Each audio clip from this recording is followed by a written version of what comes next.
In Full Zoom is presented to you by Calvo Enterprises, Inc. Good day, everyone, and welcome to another edition of In Full Zoom. I'm Nestor Licanto, and this week we're going to talk a little bit about some research projects that the University of Guam did with regard to the impact of COVID, both on residential and the business community. And joining us this week are UOG economics professor, Dr. Roseanne Jones, who's been a guest on In Full Zoom before, and Dr. John Rivera, who is the director of the Regional Center for Public Policy at the University of Guam. Welcome, you guys. Thanks for joining us. Good to be here. Thank you. All right, Dr. Rivera, let's start with you. Can you give us kind of a high-level overview of the purpose behind these research projects?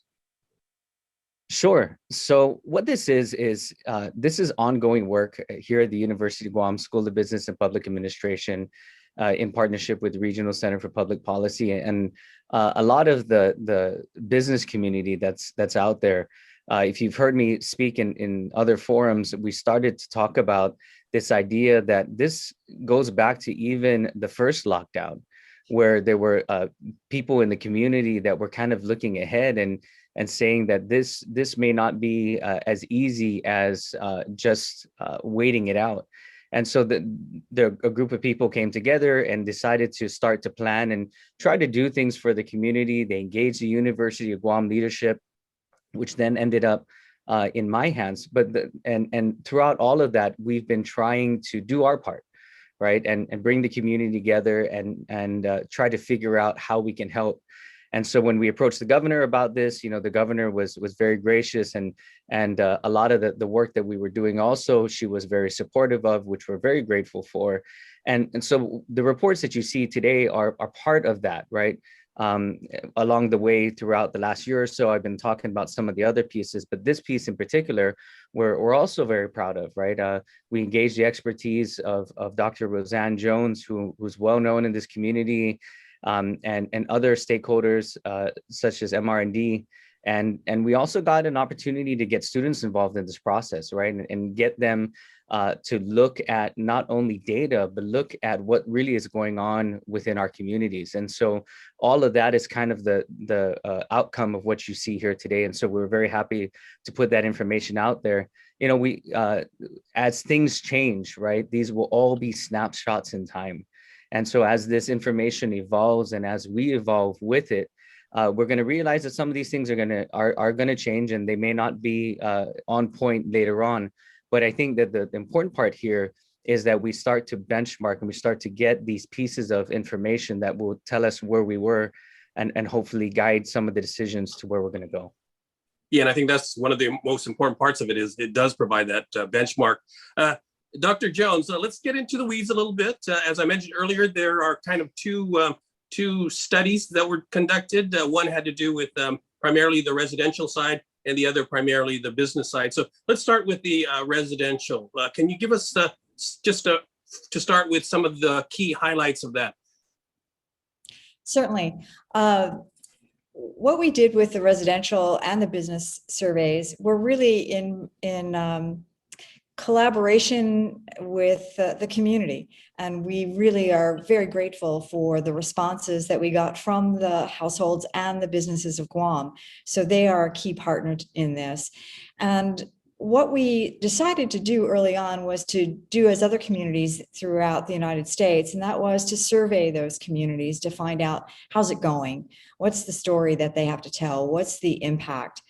And we did survey a number of households, and I have to give Jay Merrill and his team at Market Research and Development and our student work group a lot of credit for what I represent today. And it really is the expression of our communities, and I'm very grateful for them to answer those calls. That being said, in looking at all of the data, we used surveys that were designed by other communities throughout the United States. So this wasn't just us figuring out our own story, it was our own story in the context of others who were facing COVID-19.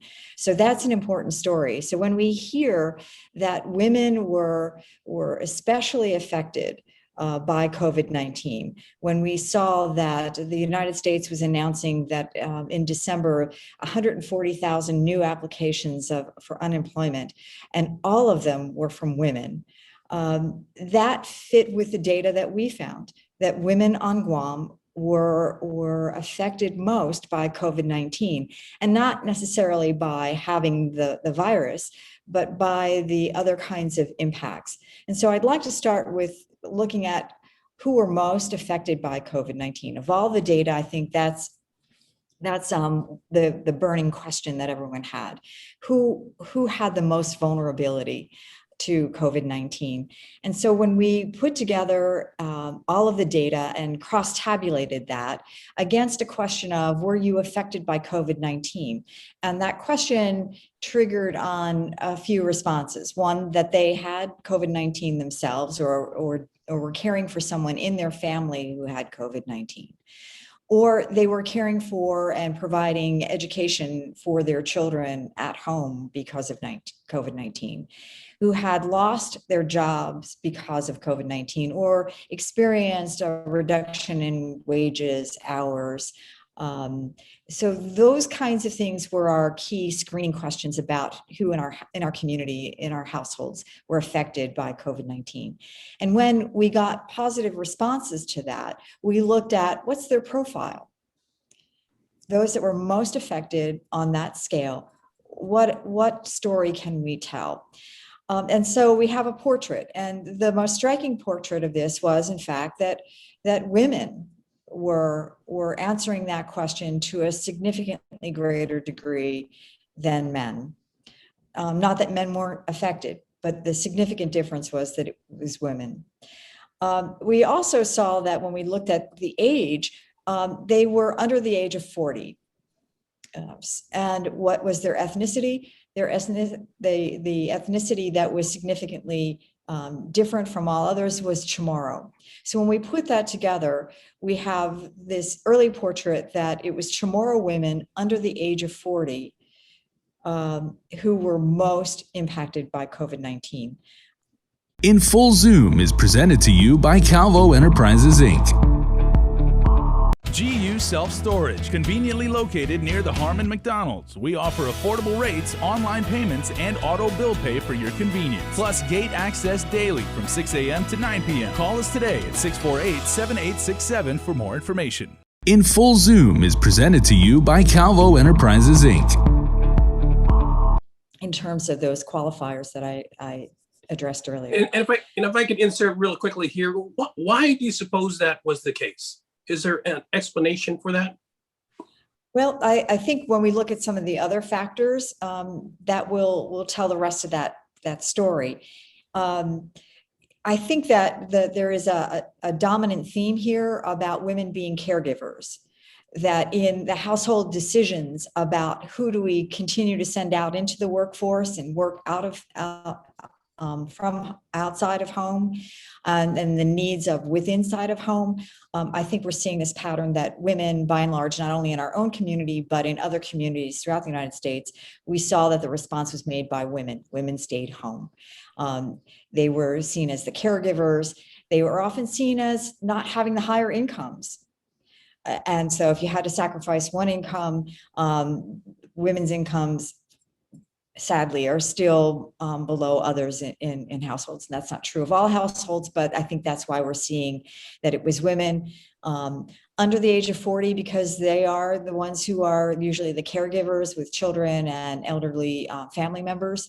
And Chamorro, because probably that's a dominant culture here. And so we would pick that up demographically. The other part of this portrait gets to that issue of income. And the other crosstab that we found was the profile showed that they had a high school education or less. So those that were most affected by COVID-19 had a high school education or less. They didn't have a high school education. And the other factor related to this was that they were making less than $20,000 a year.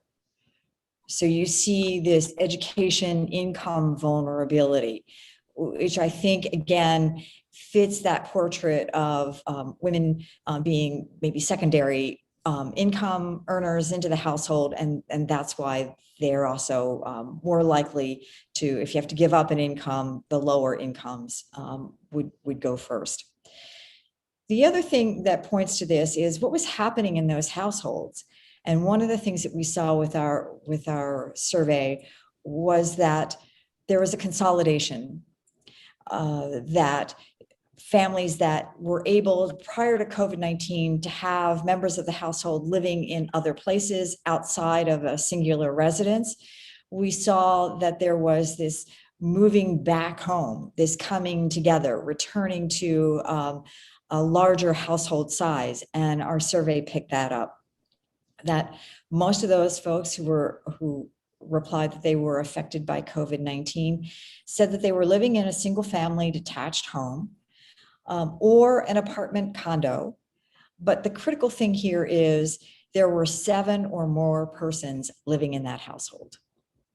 So again, Chamorro women under the age of 40, high school education or less, $20,000 or less in income, consolidating in larger household sizes, probably because of economic reasons and also social support reasons.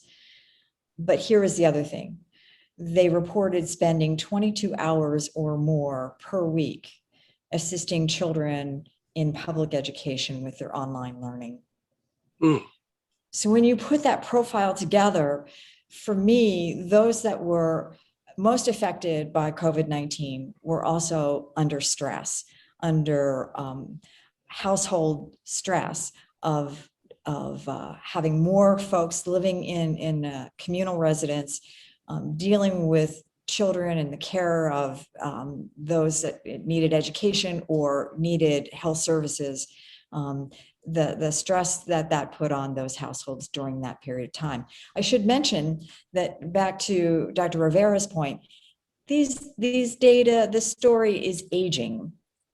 And as we progress away from this period of time, we collected these data in November, December timeframe, probably at the height of the stress of what was going on with COVID-19. As we work our way out of this, we would like to kind of follow this story to see how our households are being able to decompress from this, unpack the stress, and return to a lifestyle that we once had. And I think it's all about not only COVID, but it's also about how we resume our lifestyles.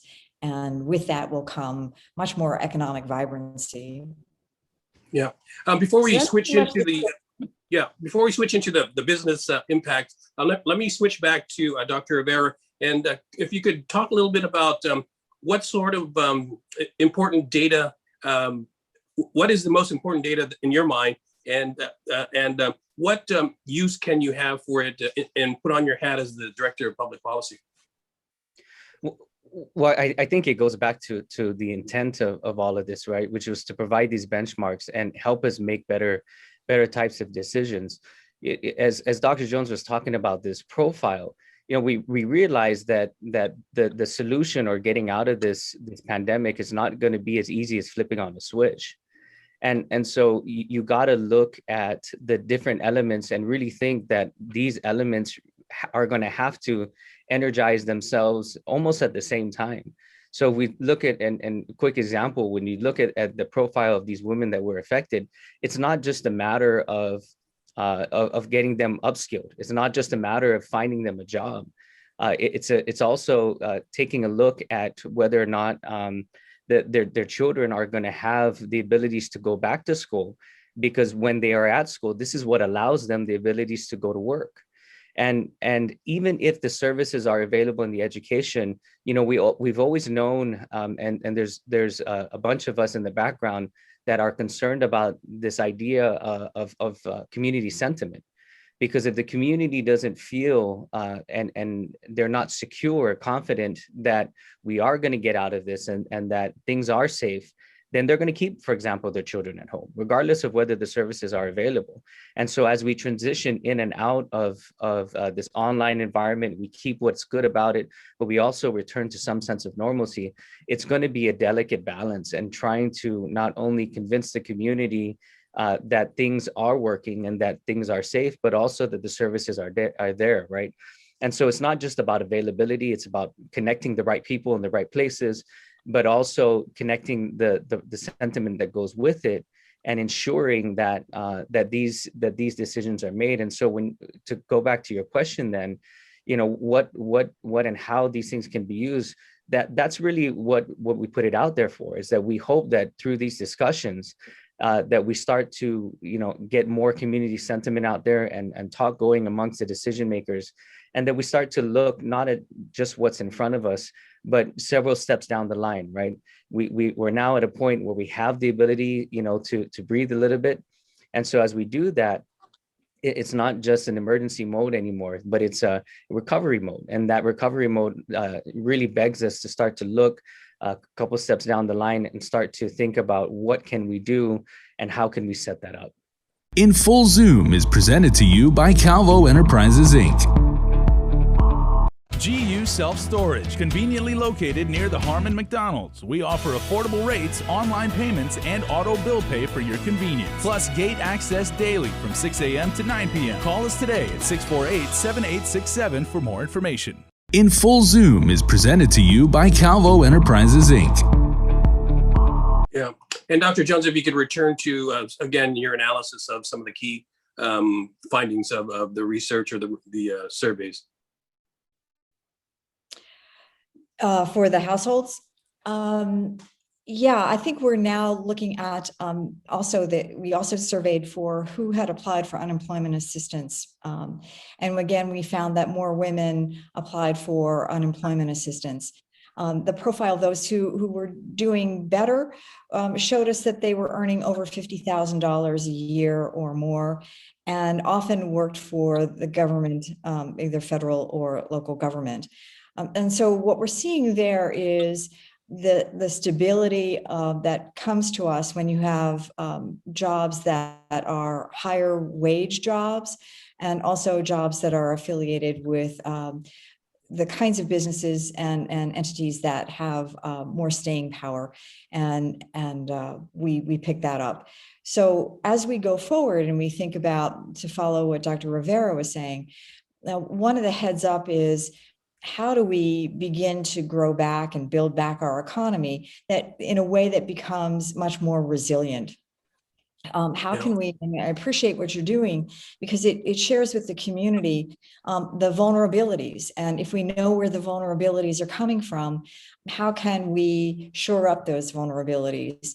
In the same way, I was talking with some in FEMA, and I said, we have typhoons come through here, and so we harden our infrastructure. But in this case, we're hardening our social infrastructure. And what do we need to do in order to spare some households from these kinds of vulnerabilities? Clearly, the government investments in getting direct payments to households and to businesses was critical. We would not be in the good place that we're in had that not happened.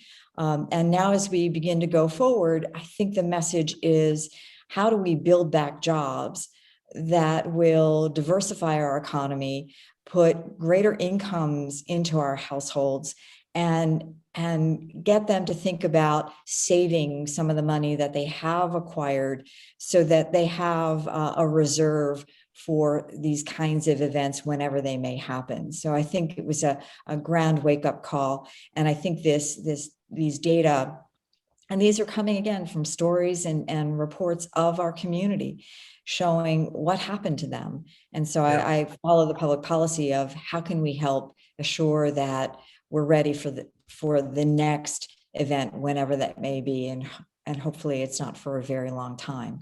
Yeah, but that's part of it, and helps us see where we can go with this. Yeah. 2 points. I think it's been the consensus, and you hear it repeatedly. People are saying, if we didn't have that federal assistance, where would we be? And secondly, your point about people saving. Anecdotally, I can tell you that a lot of people aren't. If you go to some of the shopping centers, the stores, they're not doing that. I'm wondering if we've got about a little less than 10 minutes left. So I was wondering if you could move on to the impact to businesses, if you would.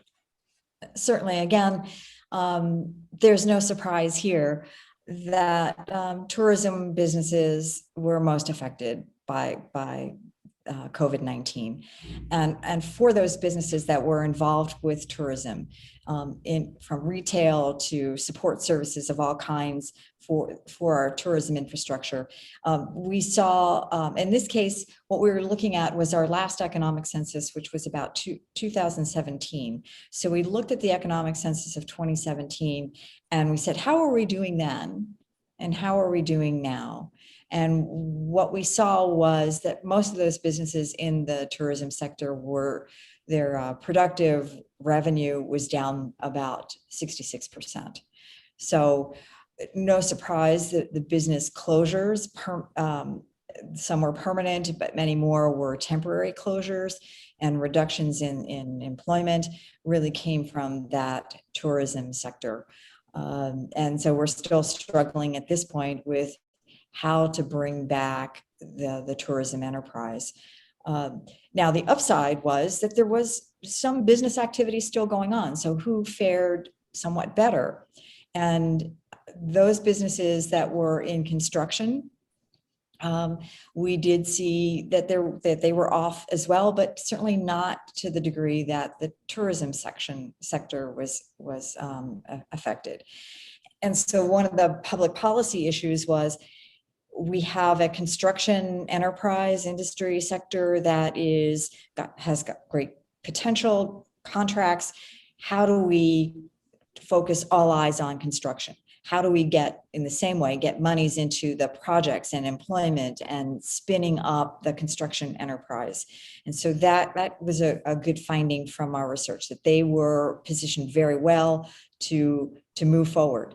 The other that was positioned very well was begin to look at where the money flows are coming from.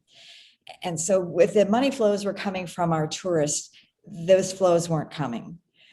But if we looked at where the federal dollars were coming and the support from military, we could see that the island was attracting revenue flows from those off-island sources, federal government through the military, or direct payments to businesses and households. So follow that money. Then we began to look at how is that money spinning through our economy. And we began to see that some of the businesses that were here serving essential needs of the local community were doing okay. Yes, we had seen a downsizing in employment, especially in the early going, that across all sectors, we saw a shift of the number of employees hired by firms, and we began to see it decline significantly. Businesses and their employment levels became smaller. So that was to be understood. But we also saw that those businesses that were able to stay in business serving local customer needs were doing okay.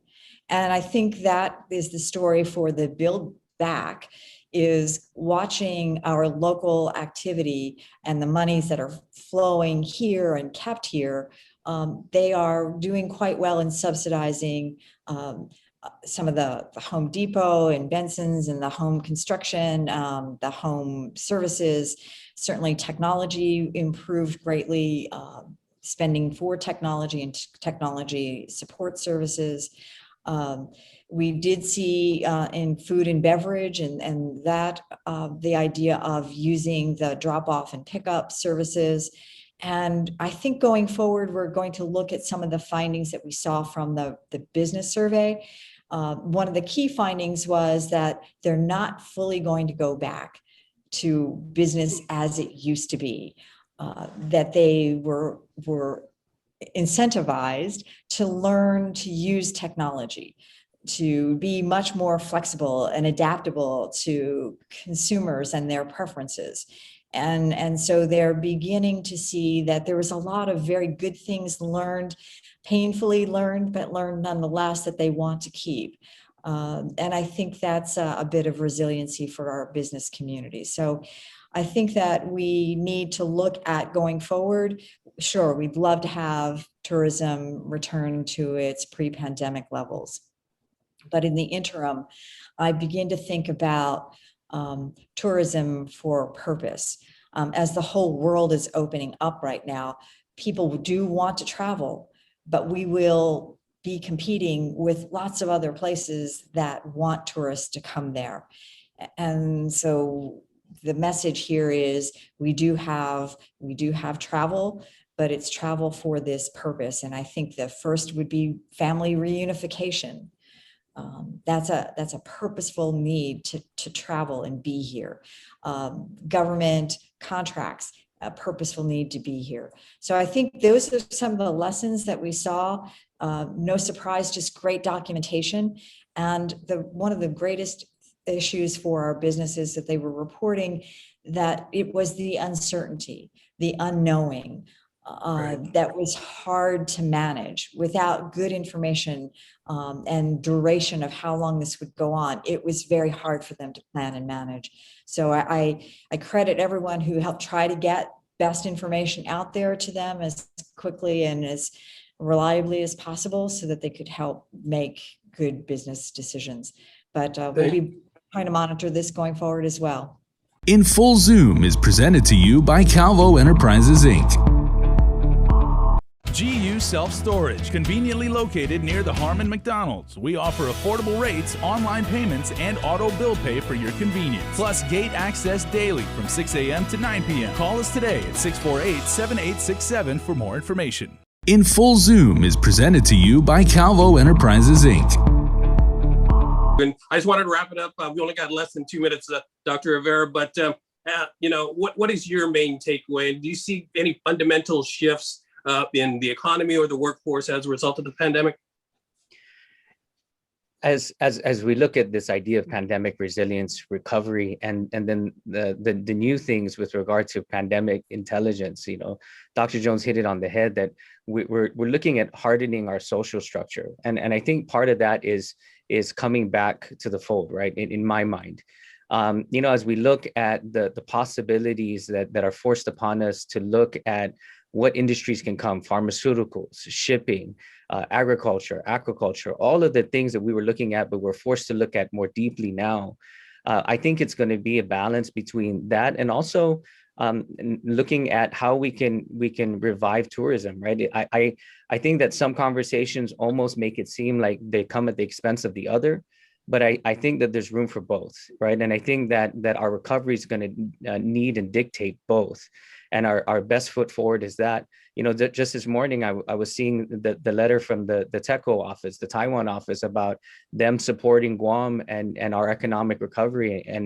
And I think that's part of this equation, is that as we look at our neighbors in the region, can we look at Micronesia? Can we look at Greater Micronesia? Can we look at the surrounding areas, and can we harden this structure that we have just around us?